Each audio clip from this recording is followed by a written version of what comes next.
कुछ दिन पहले मैं बहुत ही डिप्रेशन में थी कि मैं कैसे मैनेज कर पाऊँगी दुकान और स्टडी और बच्चा। तो हाय एवरीवन, मैं हूँ दीपा। मैं अपने गांव में एक छोटा सा पार्लर चलाती हूँ। साथ ही साथ अभी जेटेड 2026 का तैयारी कर रही हूँ। आज मेरा तैयारी का पूरा हो गया है 21वां दिन।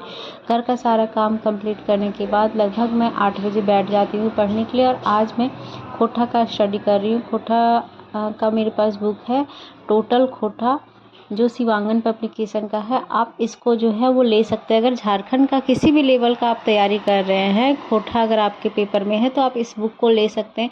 इसमें A to Z पूरा डिटेल से दिया हुआ है। आपको किसी और को बुक लेने का ज़रूरत नहीं है। अगर आप ऑप्शनल है आप ले भी सकते हैं, नहीं तो नहीं। इस बुक से आपका प्रॉपर तैयारी हो जाएगा। तो ये मेरे अकॉर्डिंग बहुत ही अच्छा बुक है।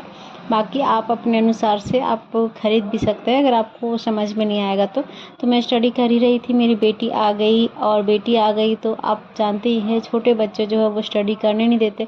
तो मुझे भी आदत हो गया है इसके साथ स्टडी करने का। तो इसको मैं कुछ दे देती हूँ इधर उधर पेंटिंग वगैरह।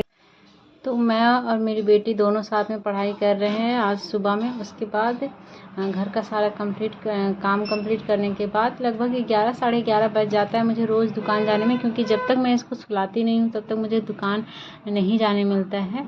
और जिस दिन नहीं सोती उस दिन मैं इसके साथ में घर में ही रह जाती हूँ। तो ये मेरे साथ समझिए कि चिपकी हुई रहती है, तो उससे मुझे कोई एतराज़ नहीं है।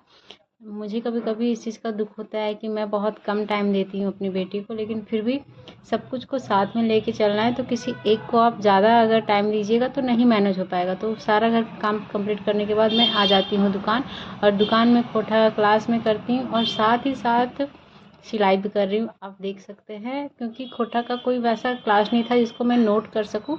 तो क्लास करने के बाद फिर इंग्लिश का मैं क्लास कर रही थी। उस टाइम भी कस्टमर आ गई तो मैं कस्टमर अटेंड कर ले रही हूँ। उसके बाद घर मैं चली गई, सारा दुकान का काम ख़त्म होने के बाद। रात में मैं फर्स्ट टाइम पढ़ने के लिए बैठती हूँ खाना पकाने से पहले।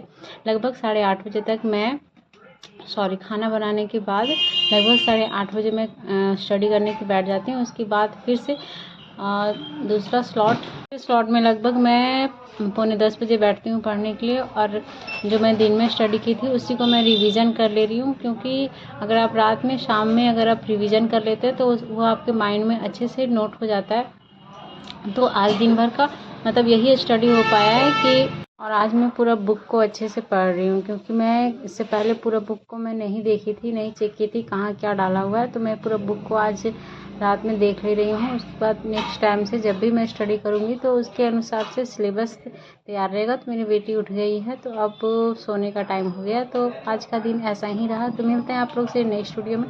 तब तक ले टेक केयर, बाय बाय। आप लोग कमेंट करके बताइएगा आप लोग का तैयारी कैसा चल रहा है।